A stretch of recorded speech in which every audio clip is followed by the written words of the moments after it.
Bismillahirrahmanirrahim. Assalamualaikum warahmatullahi wabarakatuh.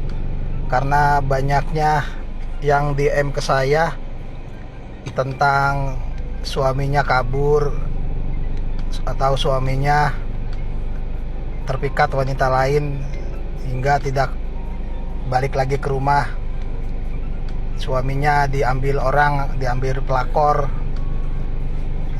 dan banyak yang seperti itu ya. Intinya suaminya itu tidak lagi bertanggung jawab. Ada juga yang saya baca dia punya anak tapi suaminya tidak bertanggung jawab, tidak pulang ke rumah gitu. Jadi ini ada beberapa metode yang harus dijalankan. Di sini saya sengaja tidak menyebutkan siapa-siapa namanya, akan tetapi itu banyak yang DM ke saya. Untuk yang suaminya kabur, ini caranya ambil jeruk purut ya, jeruk purut diikat dengan benang, lalu cari sumur tua, sumur yang zaman dahulu itu pakai diambil airnya pakai timba, pakai tali gitu ya, pakai tali yang ditimba gitu. Cari sumur tersebut. Nah, jeruk purutnya itu yang sudah diikat benang sekitar 5 meter lah gitu. Masukkan, tapi jangan dibuang. Masukkan, diputar-putar di dalam, diputar-putar sambil kita teriak di dalam sumur tersebut, panggil-panggil nama suaminya. Nama suaminya misalnya Fulan gitu ya. Ini tali yang udah dimasukkan ke sumur, putar-putar sambil sebut nama suaminya. Ya Fulan, ya Fulan, ya Fulan, ya Fulan gitu. Itu untuk yang suaminya tidak pulang, yang suaminya kabur atau tidak bertanggung jawab gitu. Itu dilakukan sesering mungkin. Apakah harus pakai sumur tersebut, sumur tua itu? Iya, harus pakai sumur itu. Jadi kalau nyari sumur tersebut, cari ke orang-orang tua dulu, atau di kampung mungkin masih banyak tuh sumur-sumur seperti itu. Dan yang kedua, bagaimana yang suaminya itu tidak bertanggung jawab, tapi di sini ya, yang kedua ini suaminya masih pulang. Kalau yang pertama tadi suaminya sudah tidak pulang gitu ya, jadi sudah meninggalkan gitu dan tidak bertanggung jawab gitu. Kalau yang ini suaminya masih pulang, akan tapi misalnya dia punya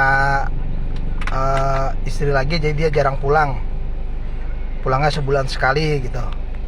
Ini yang dilakukan oleh istri, yaitu caranya saat si suami sedang tidur, dia kan akan membuang nafas dari hidung begitu ya, membuang napas gitu ya.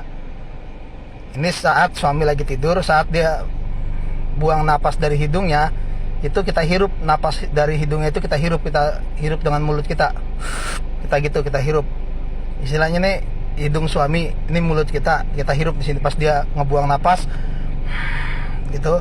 Nah, itu kita ambil napasnya kita hirup, kita telan, kita bacakan surat Al-Ikhlas sebanyak 3 kali. Itu dilakukan sesering mungkin sampai suami itu perlahan-lahan insya Allah akan berubah. Terus bagaimana yang suaminya kabur? Kalau yang kabur sama seperti yang pertama tadi, pakai jeruk purut, diputar-putar di sumur tua, lalu panggil, sebut-sebut namanya. Dan untuk yang misalnya terpikat oleh orang lain sehingga lupa sama istri sahnya, itu bagaimana? Ambil kaos,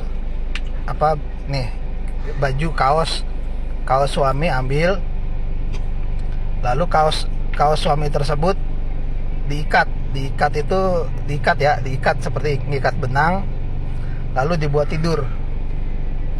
Nah, setelah bangun tidur, kaos itu dipukul-pukulkan di pintu itu, kusen pintu dipukul-pukulan sambil manggil-manggil namanya. Misal namanya ya Fulan, panggil-panggil namanya gitu. Jadi itulah. Jadi saya ini agak kasihan bagi banyak yang DM ke saya seperti itu. Sengaja saya nggak sebut-sebut namanya karena ini privasi, aib orang.